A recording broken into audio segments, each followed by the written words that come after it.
Ball around the world, ball around the world. EPB podcast, ball around the world. What's up, y'all? What's up? Tapping in with my people on social media. What's up, Jason? What's up, Nina? What's up, Charlie? Liverpool blog is coming soon. It is well past due. No excuse. I'm trying to get it out this week. It is a lot of fun, so definitely stay tuned for that. It's coming.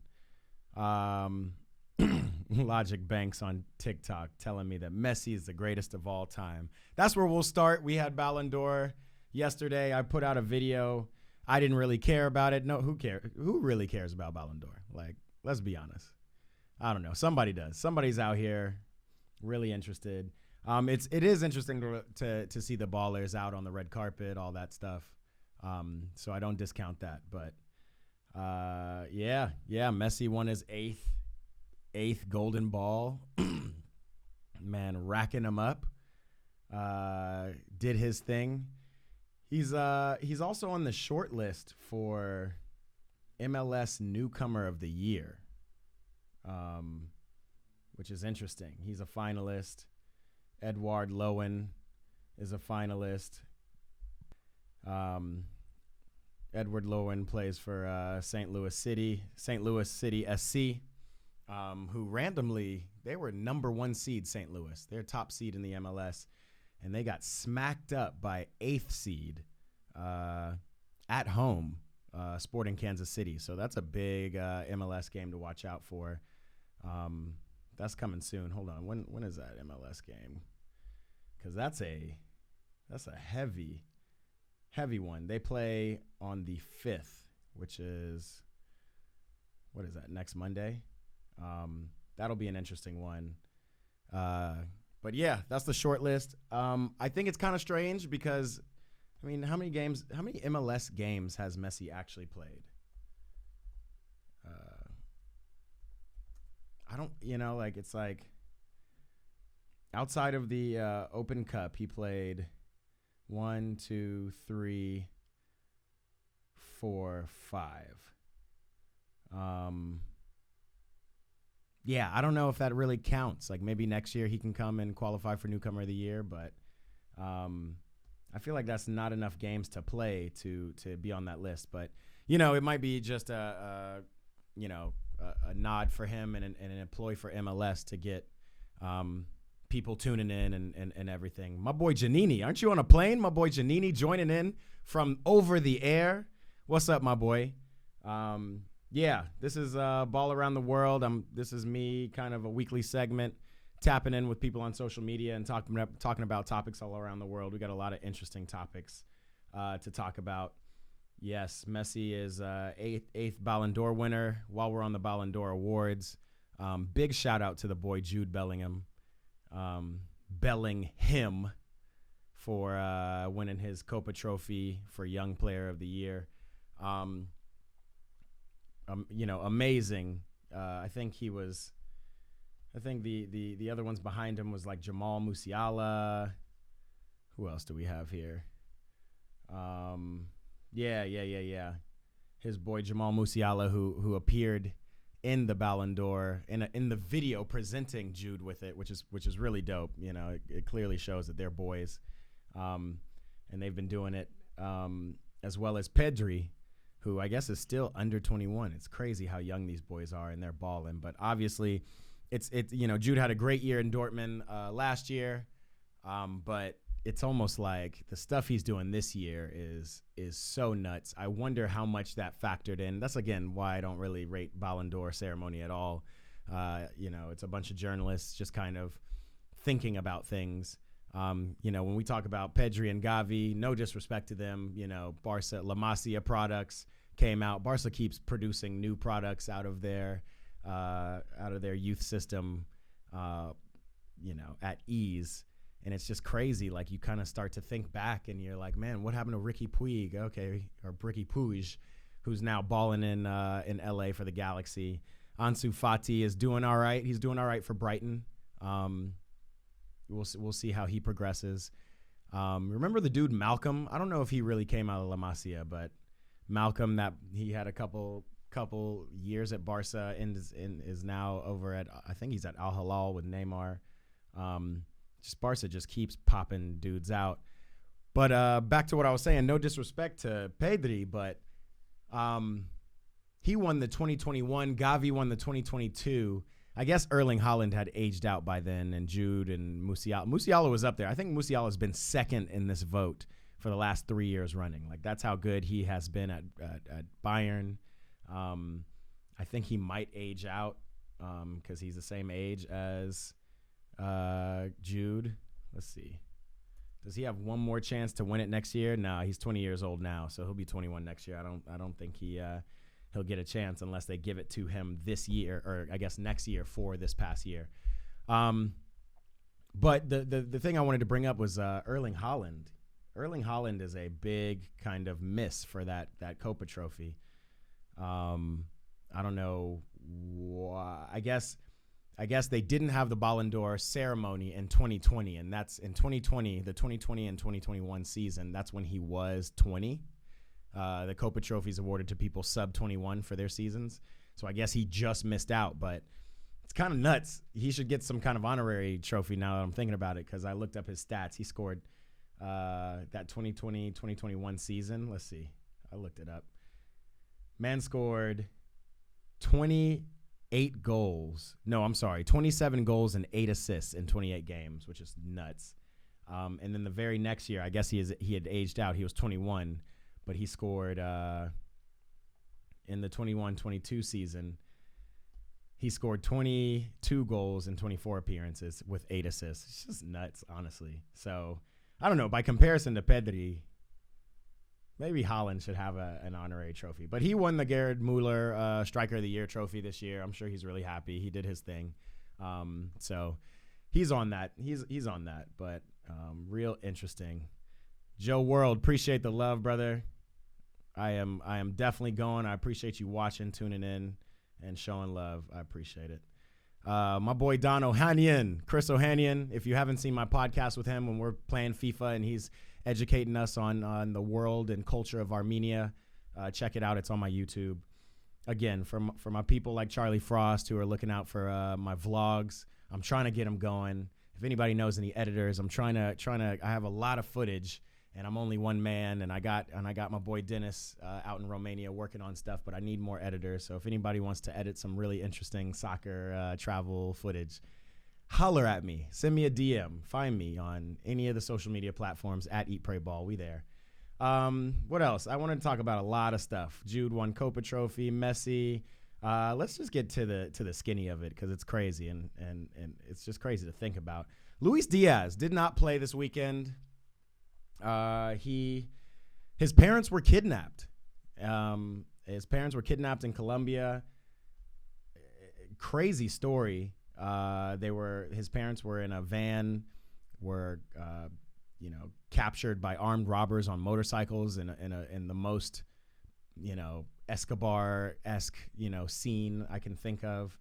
And then later, when the police tightened the screws, his mother was found. They must have dropped her off somewhere, but they are still at large with his father. Luiz Diaz's father is still out somewhere, and they're currently looking for him. But I mean, just thinking about this story, it's absolutely nuts, and it just brings me to think, like, in no other sport more so than the world of soccer do we see things like this happen, where some of these really top players are having their family members kidnapped or held for ransom or any of those kind of things. And it's like, man, I mean, I think back to just last year, Aubameyang was a victim of a home invasion where apparently he was tied up and they punched him in the face and broke his jaw. Remember, he was wearing that mask. I'm thinking of other times. There was about like 5 years ago, ahead of the 2018 World Cup, one of the players, Tyson, on the Brazil team, his family was held hostage. It got me to thinking. I'm starting to look up how many times people are just held hostage. There was another situation where there was a home invasion and I can't remember the player's house, but he was robbed. And it just makes me think, like, why aren't soccer players fortifying themselves and their families a little more. I mean, we know Colombia is dangerous. You know, I haven't heard of too many stories. I mean, shoot, we know the old school story during the real cartel years of Colombia. I say real cartel as if it doesn't exist anymore, but maybe the Escobar cartel years, where the actual Colombian player messed up in a game and ended up murdered. So you can already imagine that Colombia is a dangerous place. I know Colombia has been working since that time and since the time of the cartel to change their image. But we all know it to be a dangerous place. I'm sure Luiz Diaz grew up in not the highest economic of situations, so he understands probably very well the hood. So it just makes me wonder why, when you're that top of a player, you're making that much money, you're not moving your family out with you. Like, and who knows? I can't speak to if his family felt ever in danger or whatnot, but I think over to Messi, who has, the craziest of, we've seen it, the craziest of security guard, right? And man, like, right? Like I think he's ex-Mossad or something like that. And runs onto the field faster than any streaker has ever run on the field. And gets past, is faster than security. And literally nobody can even touch Messi unless Messi just gives him the hand, the what's up. I'm surprised there's not more players doing that worldwide, and more so doing that for their families, putting their families up in houses, living in houses themselves that are further to reach than where these home invasions happen. I just can't imagine being able to have access to a community with somebody so famous. I've lived in LA for years. I'm a Will Smith fan. I've never been to out into the depths of Hidden. He doesn't live in Hidden Hills. He lives in like Calabasas somewhere, just in the middle of nowhere. And he does that for a reason, because he's super famous, and he doesn't want people rolling up on his property. I'm sure he's got all kinds of security, and not just security, but like the distance from an entry point into his house to his house is probably like too far to even traverse without getting caught in some kind of way. So I'm just surprised that a lot of these other European players who are making all this money aren't doing that. And I'm not exactly sure of all the details or how it's set up, but I know, I mean, you don't hear this of NBA players or football, American football players. It's very interesting, but I hear this all the time with soccer players. So just something I think is just strange. I'm praying for Luis Diaz's family. Hopefully his dad is still okay, and that the Colombian government find him. That's it. It seems that the president has deployed the army now to look for him. They're hoping that the assailants didn't take him into Venezuela. I'm assuming there's no, I'm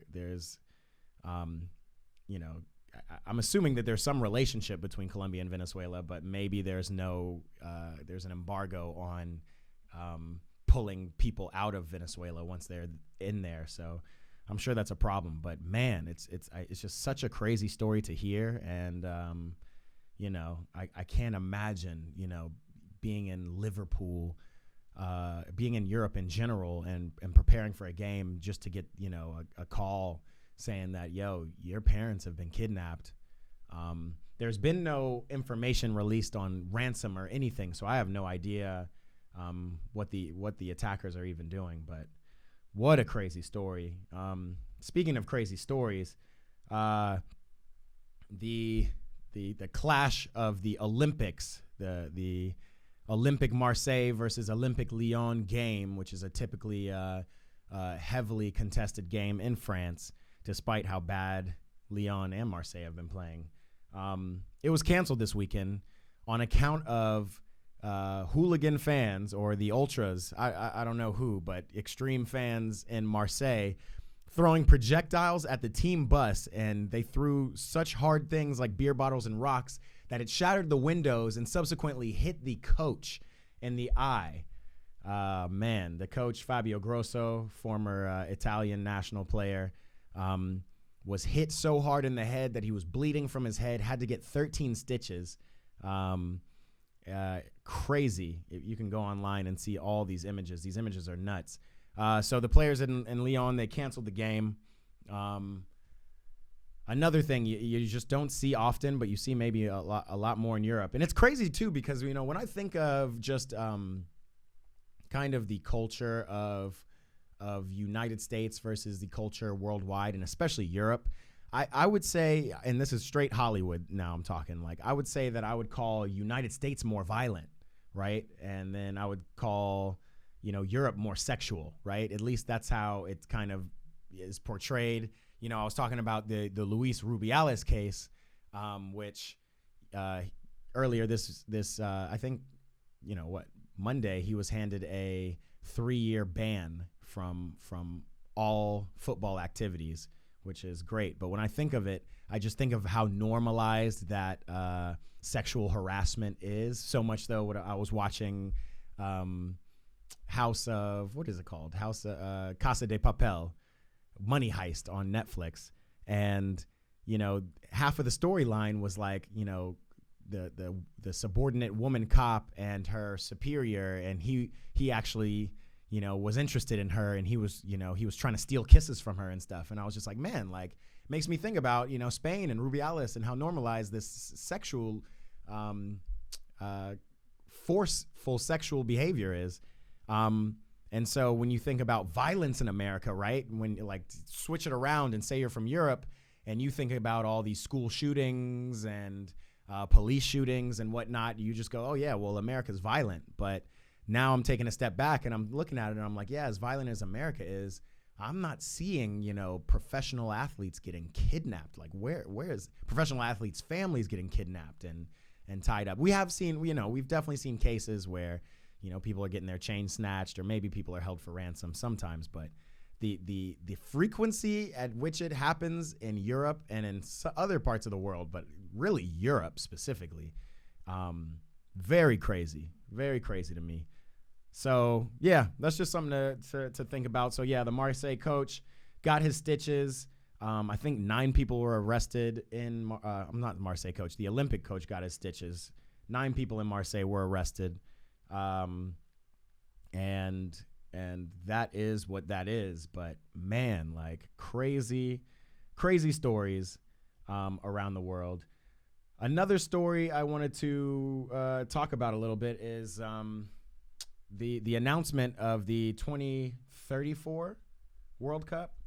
This is the Men's World Cup, and Saudi Arabia was unanimously unopposed in winning the bid for the tournament, which is interesting. I mean, Saudi is just blowing up, and after all of these documentaries we've seen and corruption, I'm not sure that this has anything to do with it, but it is curious. Like I remember speaking with friends about, Saudi had been feverishly trying to get the bid for the next couple of World Cups, and 2030, and now they're really doing it. 2030, the World Cup is going to be in Morocco, Portugal, and Spain. So they basically skipped that, got Morocco, Portugal, and Spain in there, and now for 2034, Saudi has been announced. So they're doing the damn thing. I'm sure they definitely have the funds to build the infrastructure, much like Qatar last year. So that is what it is. Apparently the bidding process began in 2023. I don't even remember hearing about it. I think, I had just learned that Morocco, Portugal, and Spain got the 2030 World Cup. So 2034, I've been on a World Cup roll. We'll see how it goes. Obviously, 2026, we're going to have it here in the States, and that's going to be huge. 2030, Morocco, Portugal, Spain, I'm going to be there. I've never been to Portugal, so definitely Lisboa, somewhere. I'm about to be out in them streets checking it out. But yeah, we'll see what Saudi Arabia comes up with. It's just also curious that even though we have the next, 10 years, 11 years projected for World Cup hosts, and those hosts have their directives, we still don't know what the 2020, 2020, it's 2023 right now. We have no idea what the 2020 with the next Women's World Cup will be. We have no idea. What was it? I think there was Germany, Belgium, bid. Hold on. Let's do 2027 World Cup. Women's World Cup. So it's kind of funny. We know where the World Cups will be in the next 10 years for the men's, but we're patiently waiting. We're supposed to learn by March 2024 when the next World Cup would be. But the bids are either in Brazil, which will be lit. I went to 2014 Men's World Cup in Brazil. I can't think of a better place to go to a World Cup. That was the best World Cup I've been to for sure. It was also my first World Cup, so it's tough to like really tell. But definitely a good time. But yeah, so it's either Brazil, Mexico, and the United States have a bid, which would be crazy because that would be, again, Copa America next year. 2025, we have another tournament coming. Then 2026, we'll have the World Cup in the United States. So to have Women's World Cup in the United States and Mexico in 2027, that would be nuts. And I don't know, that would be kind of dope. I would love it. South Africa is also on the bid for the 2027 World Cup for women. So, as well as Belgium, Germany, and Netherlands. That was the three country bid. All of those would be dope places to have it. I just want them to announce it so we can start saving up for it. Because again, I'm telling you, the Women's World Cup is a marvel in itself, and it's something to bear witness to, and I can only see it getting bigger. I mean, Australia, New Zealand was nuts, so I can only see the next one just being out of control. Speaking of vlogs, I'm definitely coming out with my old World Cup vlogs. Again, editing it just takes a lot of time, so I'm going to be spending a lot of time, going into these holiday months, pushing those out, because even though they're experiences that happened 6 months and a year ago at this point, man, they're fun and there's a lot to show you. So keep it locked on the YouTube. The vlogs are coming. They're coming. I even got a vlog for this LAFC game I just went to, our first playoff game starting this year against Vancouver. Good game, good experience. Then ran home, set up for some Halloween stuff. It's a fun time, man. I can't wait to show you. So we got a lot of stuff coming. So yeah, that's how I want to end this by way of MLS. The playoffs are looking good. We got LAFC in the driver's seat to get to the next round. We still got to see on November 1st Atlanta versus Columbus. Orlando's up on Nashville. Seattle's up. LAFC obviously will go through and most likely play Seattle next round. But this St. Louis Sporting Kansas City thing, that's real interesting. If St. Louis made it all the way through the season, probably at the top of the table for 90% of the season, and to lose to an 8 seed, real interesting storylines, but also very much, that's soccer. That's how soccer works, right? Like, St. Louis is still a new team. It's tournament football. That's how it goes. So we'll see what they do on the 5th against Sporting. Houston's up on Salt Lake. Any other notable ones? Philly is out there still up on New England. They'll probably make it through to the next round and play Cincinnati. So yeah, MLS is definitely some fun stuff happening. Keep it locked for that. But you know me, I'm out here supporting LAFC. I'm gonna see about doing maybe. It seems like people are really digging the reaction videos and the live watch parties that I throw. That's on TikTok if you're ever interested. Definitely gonna do that on 11/5 for the LAFC game. Not going to do it tomorrow for the Chelsea game, but I am going to do it for Chelsea-Tottenham. That's a big one. That's coming up, 11/6? Let me see the Chelsea schedule. I just want to remind you guys of what we got coming up. We got Chelsea-Tottenham on the 6th, which is Monday. And then we have Chelsea City that next Sunday on the 12th. Then Newcastle. I'm going live for all of those. Catch me on TikTok. Make sure to follow me. That's where you see those clips. If you see those clips on my IG page or anywhere of my reaction videos, I'm watching the games live on TikTok. So come pull up with me, talk your shit. It's always a fun time. Let me see what any games of this week are that I will go live for, because I typically go live. I go live for, probably the biggest games of the weekend and in any of the top 5 leagues. Obviously, again, I'm going live this Sunday for LAFC as well. But let's see. I'll let you know right now. We're going to set the live schedule, live watch parties. Come watch with me. Make sure you are. Hold on. Who's up? Let me make sure I'm seeing my people on IG. Joe Garrett Parker, what's up? Is that Ashley? Ashley joined. I don't know if this is the same Ashley, but what's up if it is? Damien 29161. Yeah, I think that's my Ashley. Ashley asked me specifically about not going live for the LAFC game transitioning into Halloween, but I got a vlog coming out for that, so that's coming soon, I promise. But again, this is what I'm going live for. Let's see. This week we got in the Prem, we got, you know what, it'd be better to look on FOTMob. Do y'all use FOTMob?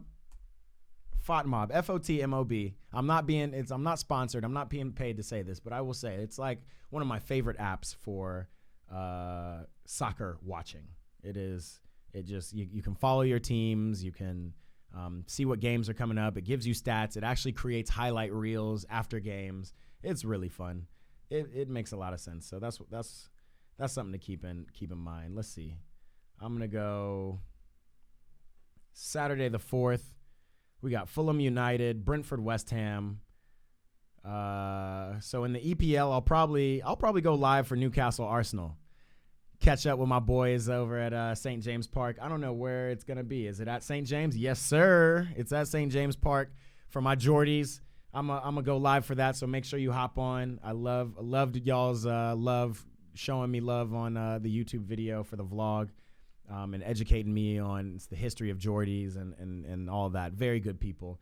So let's see if y'all can't get a dub against Arsenal and put them Gunners in their place. Let's see. Any La Liga games on Saturday? Barcelona, Sociedad, Sevilla, Celta Vigo. Probably not. Also, man, those Inter Milan, bro. I might as well just say this. Marcus Thuram is going off. I thought Inter was going to be in real trouble after the Lukaku situation. Dzeko's gone now. Obviously, they got Lautaro still over there, but missing like another top striker. And they brought in Marcus Thuram, and boy, that boy can play. I'm now curious, where the striker position is really going to be up for grabs when it comes to the French national team between Marcus Thuram, Kolo Muani, Olivier Giroud, who's now, aging out. Pretty solid Dembele / Coleman on the right side. Obviously, Mbappe's holding up that left, and Griezmann in that attacking mid position. But man, France, talk about La Masia. France itself keeps churning out some of the best players, and so that goal Inter scored at the end of that game. Even though I got to be honest, those games were a little sleepy. I was damn near asleep on that Inter game. And then Milan, that was a good game. Milan seems so cold in Serie A, and then they come into the Champions League and just are too cold that they freeze. I don't know what that's about, but obviously there's a lot of people paying attention from the States to AC Milan because of our 2 American boys on that team. So good to see. My boy, Leo Hernandez, El Soccer Guy, patching in from Berlin. Leo, if you're hearing me, bro, I want to know what's up. I hope you're recording everything. He is an official footy traveler. He went to the Barca game in the midweek, then rolled over to West Ham, I think you went to, and now you're in Berlin. Boy, you're having the time of your life. Make sure to go tap in with El Soccer Guy on TikTok and Leo Hernandez, El Soccer Guy on Instagram. He's doing his thing. Hope you're doing well, bro. Hope you're living the life and spending all your money. That's it for me today. I think that's it. I'm just gonna go live for who do PSG play? Let's see.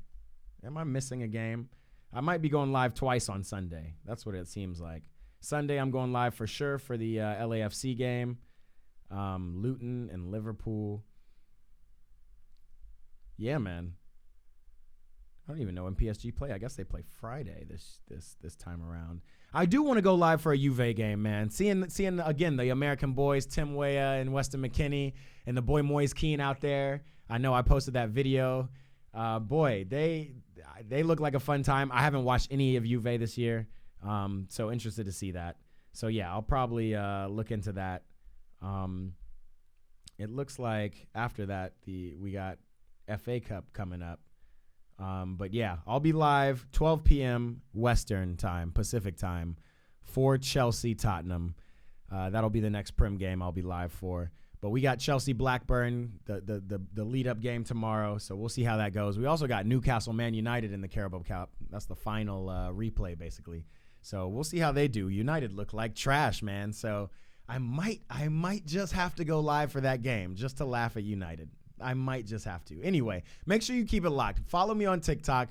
Definitely go subscribe to my YouTube, youtube.com/@@eat-pray-ball. I'm going to be posting a lot more stuff. Got some videos going up. Got a video about foot golf. Went and played foot golf with my boys, bet some money, had some fun then. That's coming out. A lot of stuff coming out, y'all. Holla at me. Let me know in the comments or anywhere. Hit me DMs, anything you want to see. Anything you want to talk about. Honestly, this ball around the world is really more to engage with y'all. That's why I go live on these platforms. So holla at me. Otherwise, we'll catch you next week. Also, got some great podcasts coming out. Got a good interview with Coach Mike Asphalt. He's coach of and director of one of the few black clubs here in LA. Also sit down with MLS goalkeeper Brian Rowe, who plays on my men's league team, and we kind of chop it up about our upbringings in football. And I just had a podcast today with the boy Kareem Tamimi. He's playing right now for the Atlanta United Twos.